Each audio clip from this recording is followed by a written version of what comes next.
O'z telefoningiz orqali o'yin o'ynab pul ishlashni ko'rsatib o'tiraman. Panda Cash Zaработок деньги deb ataladi. Play Marketdan yuklab olasiz va yuklab bo'lganingizdan keyin открыть tugmasini bosamiz. Kirganingizdan keyin mana shunday ko'rinish paydo bo'ladi. Играй в игры зарабатывайте tugmasini bosamiz. Va bu yerdan играть tugmasini bosamiz.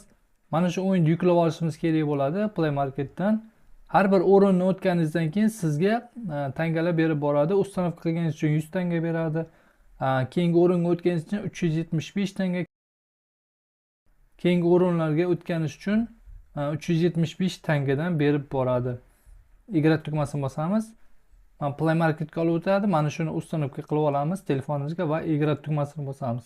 O'yinga kirib olganimizdan keyin nажмите на экран, чтобы играть tugmasini bosamiz. Ustiga bosganimizdan keyin mana shu shariklarni tushirmasdan oxirigacha yetkazishimiz kerak bo'ladi. Mana shu to'rtburchak joydan chiqib ketmasligimiz kerak. Biroz qoladi va reklama ko'ramiz. Mana shuni 100% qilamiz. Undan keyin esa 3-o'ringa o'tadi. Keyin biz 375 tanga olishimiz mumkin bo'ladi. Продолжить tugmasini bosamiz. Yana o'ynashimiz kerak bo'ladi.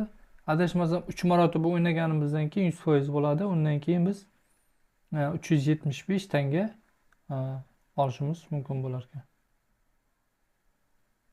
Yana reklama qilamiz. Undan keyin esa bizning foizlarimiz yana oshaveradi. Ko'rib turganingizdek 62% gacha to'ldirdik. 100% qilganimizdan keyin 3-o'ringa o'tadi.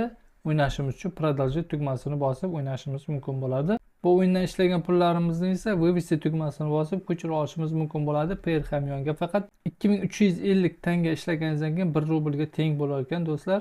23100 tanga yig'sangiz 10 rublga teng bo'lar ekan. 10 rubl ustiga bosasiz va o'z hamyoningizni tashlab bu yerdan pul ko'chirib olishingiz mumkin bo'ladi.